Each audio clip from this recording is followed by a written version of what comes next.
Saya pikir ini tema yang sangat penting sekali dan kita harus bisa merenungkannya dengan baik. Saya mengundang saudara untuk membaca dari firman Tuhan yang terambil dari Yesaya pasal yang ke-54 ayat yang ke-13. Yesaya 54 ayat yang ke-13 ini hanya satu ayat saja. Sehingga saya ingin saudara-saudara membacanya, ada di layar ini satu ayat. Yesaya 54 ayat yang ke-13, demikian bunyi firman Tuhan. Mari kita membaca bersama, 2, 3. Semua anakmu akan menjadi murid Tuhan, dan besarlah damai sejahtera anak-anakmu. Semua anakmu akan menjadi murid Tuhan, dan besarlah damai sejahtera anak-anakmu. Yang berbahagia adalah yang mendengarkan firman Tuhan, menaruh di dalam hatinya, dan melakukannya dalam kehidupan setiap hari.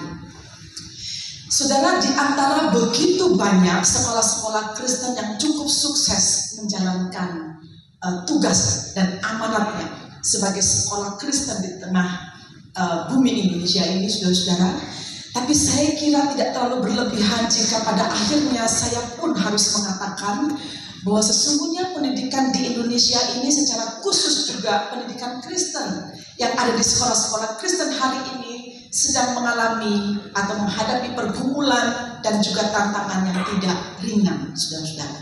Kalau tidak dikatakan sangat berat. Katakanlah kalau kita bicara tentang problem-problem sekolah ya, selalu disuarakan, selalu dibicarakan di berbagai seminar, di berbagai forum, yang terus mengatakan bahwa ada begitu banyak hal yang perlu kita perhatikan terkait di dalamnya. Misalnya masalah-masalah berkenaan dengan globalisasi, nilai-nilai sekuler, komersialisasi pendidikan, lemahnya integritas, kekeringan spiritual di antara para pendidik dan juga para peserta didik.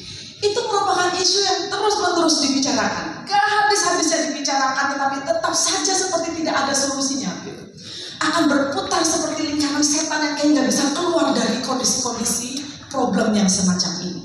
Belum lagi pergumulan-pergumulan keseharian yang terjadi di berbagai sekolah Kristen hari ini kalau kita pahami, saudara-saudara. Seperti tidak sedikit sekolah yang kekurangan murid, kekurangan guru, kekurangan dana, dan bahkan yang paling parah sekali banyak sekolah Kristen ini telah kehilangan arah dan jati dirinya. Yang penting jalan, yang penting bisa beroperasi, itu juga udah bagus katanya begitu. Saudara, rasanya memang kita perlu berhadapan pada situasi yang terus-menerus sulit ini. Di sisi lain, banyak sekolah Kristen yang cukup baik, lebih dikenal karena fasilitas premiumnya misalnya gitu. Sehingga berakibat pada mahalnya biaya pendidikan yang seringkali tidak terjangkau oleh golongan masyarakat tertentu.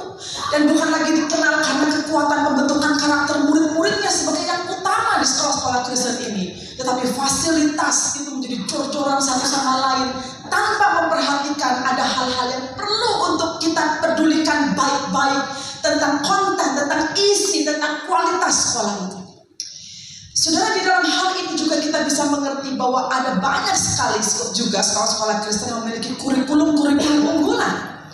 Dan tidak kalah penting juga mereka melihat pada kurikulum-kurikulum internasional yang begitu hebat. Tetapi tidak sedikit juga di antara sekolah-sekolah Kristen itu yang gagal untuk mencetak murid-murid ini menjadi orang-orang yang mengenal Tuhan, mengenal Allahnya, menjalani hidup dengan misi dan panggilan yang jelas. Dan itulah fakta sekaligus tantangan yang kita hadapi hari-hari ini, saudara-saudara. Dan kalau kita mau jujur mengatakan bahwa fakta itu sepertinya terus-menerus bergulir ada, menggelembung semakin besar dan bahkan kadang-kala terasa sulit untuk diatasi. Saudara, di tengah tantangan zaman yang terus menggerus dan mereduksi nilai-nilai moral dan spiritual ini, pertanyaan yang paling mendasar ini adalah apakah sekolah-sekolah Kristen kita ini masih menjadi alat Tuhan untuk membentuk manusia-manusia seutuhnya di dalam Tuhan. Ribuan anak, jutaan anak dipercayakan di sekolah-sekolah Kristen. Setiap hari mereka ada di sekolah kita. Kira-kira kalau kita melihat mereka ini, kita melihat mereka sebagai apa gitu? Apakah mereka ini adalah sebuah komoditi pendidikan, atau mereka ini adalah orang-orang yang memang dibentuk untuk menjadi manusia seutuhnya di dalam Tuhan yang dikerjakan oleh sekolah-sekolah Kristen ini?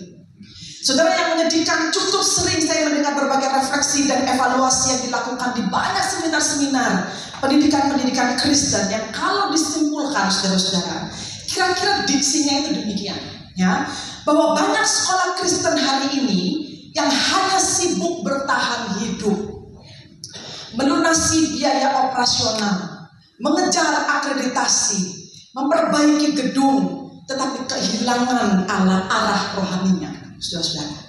Mereka lupa bahwa mereka ini adalah alat Tuhan, bukan sekedar lembaga bisnis. Saudara, saya mengkalimatkan dengan diksi seperti ini, memang bukan dikatakan oleh seseorang siapa yang saya bisa sebutkan namanya.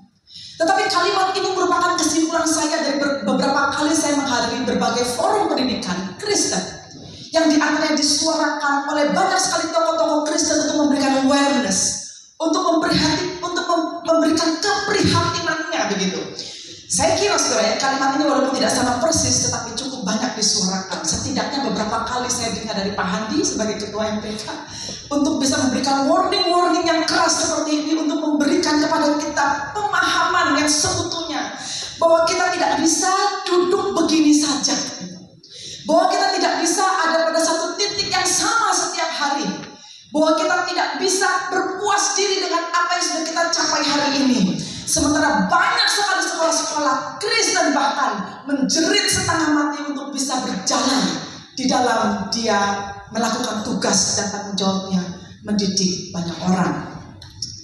Saudara-saudara, saya pikir ya, dalam konteks inilah tema transformasi sekolah Kristen ini ditetapkan, dipilih di perayaan HUT MPK yang ke-75. Dan kita memang patut bersyukur saudara-saudara bahwa ada sejarah yang sangat panjang sekolah Kristen ada di Indonesia, ya. Namun pertanyaannya, kemana kita ini akan melangkah gitu? Kemana ke depan ini kita akan berjalan? Dan sudah saatnya sebenarnya pendidikan Kristen ini bertransformasi, sekolah Kristen ini bertransformasi seperti mimpi yang sedang dikejar, yang sedang digarap oleh MPK hari ini. Saya tahu mereka bekerja dengan keras sekali para pengurusnya ini untuk bisa menghadirkan hal yang baik pada sekolah-sekolah Kristen, untuk kembali kepada panggilannya dan bukan hanya sekedar bertahan hidup. Saudara, bacaan teks Alkitab hari ini ya akan menolong kita memahami mengapa transformasi itu penting dalam dunia pendidikan. Dan apa sebenarnya tujuan akhir dari transformasi itu? Kenapa transformasi menjadi gaung yang kuat itu untuk terus dikatakan, mari kita bertransformasi. Anak-anak tadi dalam drama itu mengatakan kita harus berubah gitu kan. Berubah apa dan berubah untuk apa? Dan berubahnya bagaimana? Saudara, sebenarnya kalau membaca Yesaya pasal yang ke-54 ini, sebenarnya teks ini ya tidak bicara secara khusus tentang pendidikan.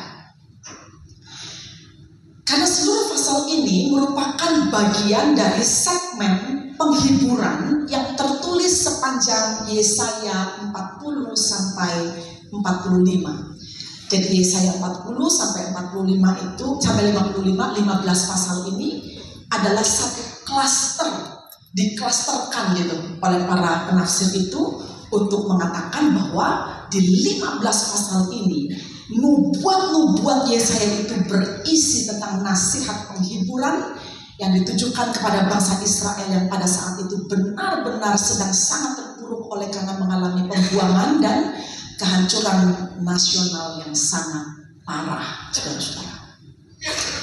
Nah, di tengah keterpurukan itulah kemudian nubuat tentang penghiburan ini muncul berkali-kali, disuarakan oleh Yesaya begitu panjang, dan itu bicara tentang pengharapan bahwa Allah sendirilah nantinya yang akan membangun umatnya itu dengan tangan kasih-Nya.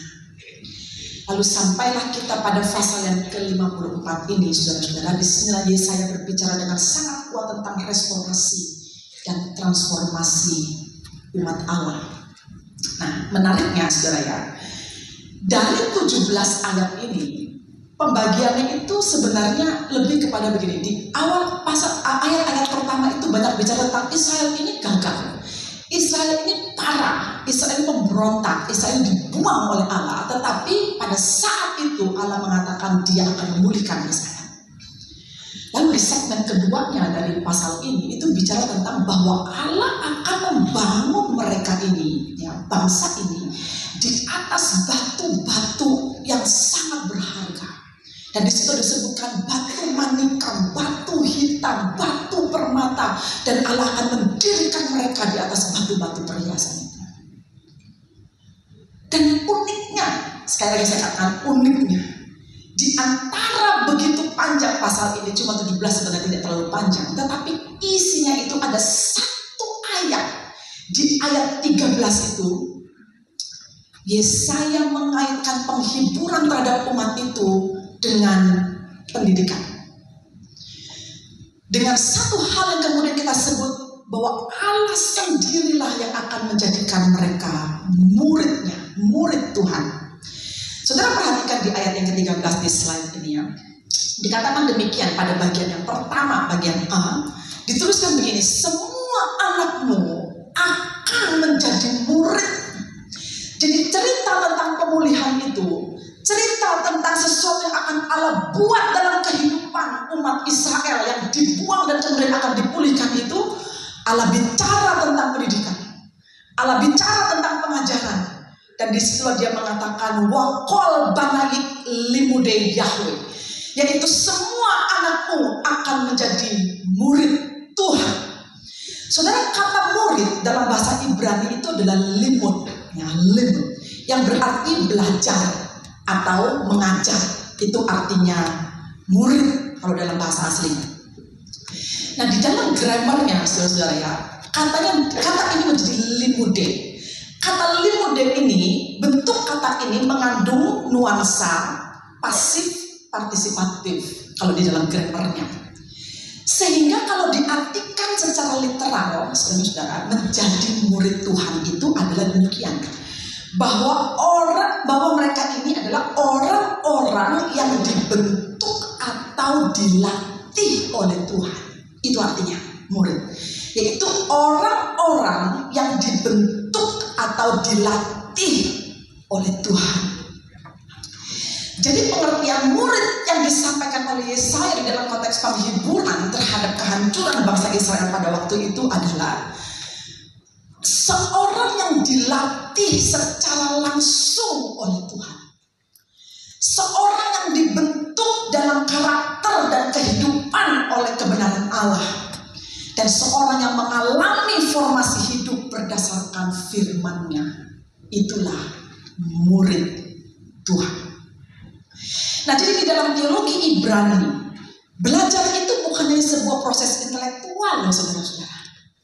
Tetapi belajar itu adalah proses eksistensial, yaitu menjadi seperti apa yang diajarkan. Saudara, kalau kita hanya melihat belajar itu adalah sebuah proses intelektual, maka kemudian kita berpikir bahwa belajar itu adalah sebuah keilmuan yang sedang kita sampaikan kepada siswa-siswa kita itu. Tetapi kalau cara berpikir kita tentang belajar itu adalah sebuah proses eksistensial, maka seluruh proses pembelajaran itu menjadi begitu holistik. Karena anak-anak yang diajar ini akan menjadi seperti apa yang diajarkan. Itu eksistensial.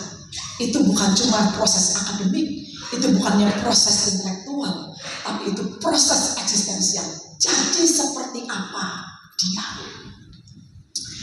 Kalau tadi saudara melihat ya, begitu banyak anak-anak yang terlibat di dalam drama musikal yang begitu bagus dipersembahkan oleh mereka ini. Saya melihat mereka main aja bukan sekedar ceritanya, tetapi melihat gerak tubuh mereka saja. Rasanya saya ingin menitikkan air mata sampai saya berpikir, anak-anak ini Tuhan akan jadi apa dia di depan nanti itu.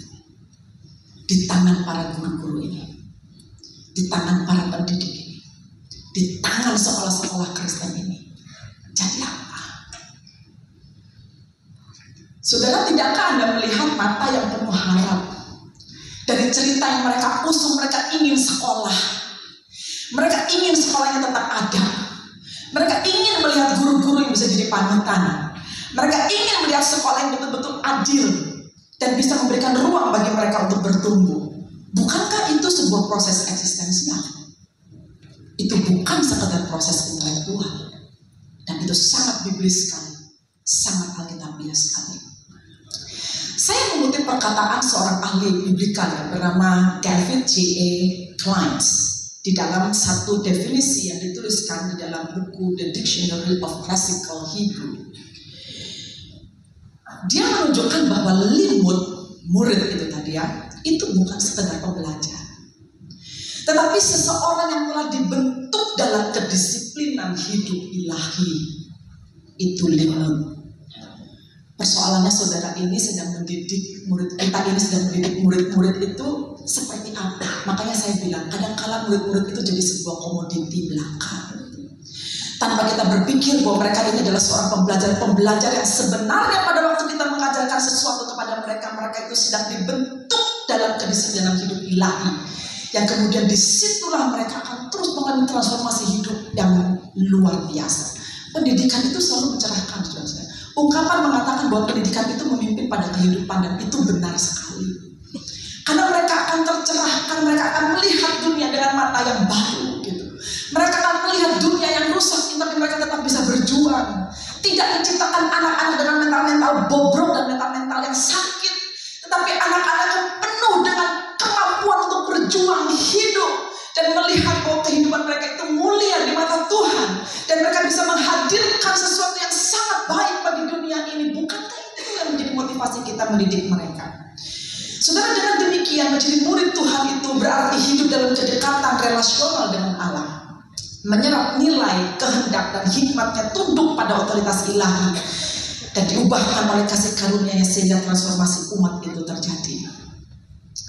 Saudara, implikasinya, jika sekolah Kristen itu adalah perpanjangan tangan Tuhan untuk mendidik umat Tuhan, ya, anak-anak kita itu kan umat Tuhan, saudara-saudara, anak Tuhan. Bukankah seharusnya pendidikan Kristen, sekolah Kristen itu bukan sekedar sebuah formasi akademik? Itu yang harus kita terobos, maksudnya itu yang harus kita transformasikan gitu. Melihat sekolah hanya sebuah bangunan untuk melakukan formasi akademik gitu. Tetapi sebenarnya yang kita lakukan ini adalah formasi karakter atau formasi relasi dengan Tuhan yang tidak cukupnya satu mata pelajaran yang namanya budi pekerti. Tetapi ini adalah satu formasi iman, gitu. Satu formasi relasional dengan Tuhan. Nah, karena itu saudara-saudara, dalam hal ini sekolah-sekolah Kristen itu dipanggil untuk menjadi tempat di mana murid-murid itu dibentuk untuk mengenal, mengasihi, menaati Tuhannya. Bukan hanya menjadi tempat di mana para murid mencari nilai, prestasi, dan gelar-gelar yang tinggi. Saudara tahu tidak, begitu pentingnya konsep limud ini ya. Hingga dalam konsep tentang limud ini bisa-bisanya ditemukan lagi di dalam perjanjian baru, saudara-saudara. Dan itu digemakan dalam tulisan perjanjian baru yang ditulis oleh Yohanes di dalam Injilnya. Untuk menegaskan bahwa Yesus Kristus sendiri pun adalah pribadi yang menggenapi peran mendidik dengan konsep limud. Perhatikan apa yang dituliskan di dalam Yohanes pasal yang ke-6 ayat yang ke-45. Kalau saudara memegang Alkitab TB2, ada pasti gitu di sini ini. Itu saudara akan lihat di bawahnya itu ada referensi Alkitab, teks perjanjian lamanya gitu. Jadi kalau saudara membuka Yohanes 6 ayat 45, maka Yohanes 6 ayat 45 ini diambil Yohanes dari Yesaya 54 ayat yang ke-13. Nah, di situ Yohanes menuliskan demikian. Ada tertulis dalam kitab nabi-nabi, maksudnya adalah Yesaya. Mereka semua akan diajar oleh Allah. Setiap orang yang telah mendengar dan belajar dari Bapa datang kepadaku. Perhatikan kalimat ini. Mereka semua akan diajar oleh Allah, dan itu referensinya dari Yesaya 54 ayat 13. Dan mereka akan mendengar dari yang belajar dari Bapa akan datang kepadaku. Jadi saudara-saudara, secara mendasar kita harus memahami bahwa sekolah-sekolah Kristen, pendidikan-pendidikan Kristen itu bukan sekedar alat sosial untuk membentuk masyarakat beradab gitu saudara. Itu terlalu moralistik sebenarnya. Baik sih kalau sampai pada batas itu. Tapi kita harus mengerjakan sesuatu yang melampaui batas moralistik keberadaan sekolah ini. Sekolah-sekolah Kristen. yaitu sekolah-sekolah Kristen yang adalah bagian dari Missio Dei, menjadi bagian dari misi Allah untuk menghadirkan kerajaan Allah di dunia ini melalui formasi memuridkan peserta didik dari generasi ke generasi untuk menjadi serupa dengan penciptanya. Nah saudara, pendidikan semacam inilah yang nantinya menjadi jalan bagi transformasi umat. Seperti halnya apa yang Yesaya katakan kepada bangsa Israel itu menjadi alat transformasi Israel di kemudian hari. Nah jadi tujuannya apa transformasi ini? Ya kan? Kalau saudara lihat ya, sebenarnya tujuan atau menurut saya satu-satunya tujuan dari transformasi itu apa yang ditulis oleh Yesaya itu benar. Bahwa tujuannya itu adalah membawa shalom, membawa damai sejahtera bagi umat Israel, bagi umat Allah, bagi umat manusia di muka bumi ini yang sedang sangat terpuruk. Maka Yohanes 13 ayat 6, Yesaya pasal 54 ayat 13b ini sudah menuliskan demikian. Dan besarlah damai sejahtera anak-anakmu. Weraf shalom banayih dalam bahasa Ibrani. Jadi jika dikatakan mengapa harus ada transformasi dalam sekolah Kristen? Karena tujuan dari transformasi itu adalah shalom. Tujuan dari transformasi itu adalah damai sejahtera. Kita semua di dunia ini memerlukan shalom. Di antara begitu banyak berita yang sangat mengenaskan hati, dari perang sampai pelecehan, gak selesai-selesai. No shalom, tidak ada damai sejahtera, no peace. Tapi pertanyaannya, apakah pendidikan Kristen ini, sekolah-sekolah Kristen bisa gak menghadirkan transformasi sampai kemudian orang bisa merasakan shalom karena kehadirannya? Semua orang di dunia ini memerlukan shalom, memerlukan damai sejahtera, keutuhan, kemajuan, kebangkitan dari keterpurukan, itu semua bicara tentang shalom. Nah, kata shalom itu merupakan salah satu yang paling kaya makna dan multidimensi pengertiannya di dalam tulisan-tulisan Alkitab dalam bahasa Ibrani. Jadi meskipun sering diterjemahkan sebagai damai, saudara-saudara ya, makna sesungguhnya itu jauh melampaui sekedar ketiadaan konflik tentang shalom itu, atau ketenangan psikologis. Betul sih itu salah satu bagiannya. Tetapi makna dasar dan teologis dari shalom itu jauh melampaui ketenangan psikologis dan ketiadaan konflik. Paling tidak saudara, di antara begitu banyak pengertian shalom, saya hanya memberikan dua saja untuk kita bisa memahaminya. Yang pertama begini, shalom itu bicara soal kelengkapan, keutuhan, wholeness, keutuhan. Jadi shalom itu kalau yang dari akar kata shalom yang berarti lengkap, utuh, tidak kurang satu apapun, itu artinya salam, saudara-saudara. Maka shalom itu berarti hidup yang berfungsi sebagaimana mestinya oleh karena adanya relasi yang utuh antara Allah dengan manusia. That's shalom. Antara Allah dengan sesama. That's shalom. Antara dengan manusia dengan dirinya sendiri, manusia dengan sesamanya, manusia dengan ciptaan. Itulah shalom. Nah, saya pikir terinspirasi dari teks ini, saya yakin seorang filsuf dan seorang yang sangat kuat sekali memberikan pengamatan yang tentang pendidikan Kristen, namanya Nicholas Wolterstorff. Kalau orang-orang yang pendidikan Kristen pasti tahu nama ini, Nicholas Wolterstorff. Dia menulis sebuah buku berjudul Educating for Shalom, yang menyuarakan dengan sangat kuat bahwa pendidikan Kristen adalah upaya pembentukan manusia untuk hidup dengan shalom, dalam relasi yang benar dengan Allah, dengan sesama, dengan diri sendiri, dengan ciptaan. Holistic, the wholeness, keutuhan yang tidak terpecah, harusnya itu hadir dalam shalom yang merupakan hasil dari transformasi pendidikan Kristen. Kedua, saudara, shalom itu bicara soal keseimbangan holistik. Ya, tetap sebenarnya dalam konteks holistik, keseimbangan holistik. Jadi shalom itu berbicara tentang keseimbangan dalam seluruh aspek kehidupan, baik kehidupan spiritual, moral, sosial, ekonomi, bahkan emosional. Kegarap nggak ini oleh sekolah-sekolah Kristen? Di mana konsentrasi saudara ketika saudara dipercaya untuk running the Christian school? Kadang-kadang kita itu hanya sangat parsial sekali meletakkan konsentrasi kita karena kita pikir itu lebih menjual daripada yang lain. But that is not shalom. Shalom itu adalah bicara soal keutuhan, keseimbangan holistik. Bahwa di setiap sekolah-sekolah Kristen harus bisa menciptakan satu atmosfer, satu environment yang sangat baik terkait kehidupan spiritual, moral, sosial, ekonomi, dan emosionalnya. Tapi mari kita lihat anak-anak kita sekarang yang katanya adalah generasi strawberry itu emang benar-benar strawberry lembeknya luar biasa. Sedikit-sedikit mental breakdown, sedikit-sedikit mental issue, sedikit-sedikit pergi ke psikiater. Sekarang kalau orang mau pergi ke psikiater ngantrinya lama. Kalau dulu kan kalau mau pergi ke dokter umum ngantrinya lama ya, tapi sekarang ke psikiater ngantrinya lama gitu. Untuk menunjukkan bahwa generasi ini tidak baik-baik saja. Dan di mana sekolah Kristen saat ini? Apa yang saudara sedang kerjakan? Apa yang sedang kita garap hari ini? Apakah kita betul-betul melihat bahwa transformasi ini adalah tujuannya shalom? Kalau anak-anak itu menjadi anak-anak yang penuh dengan damai sejahtera, mestinya mereka akan muncul menjadi pribadi-pribadi utuh yang kuat untuk bisa menghadapi dunia dengan segala persoalannya ini.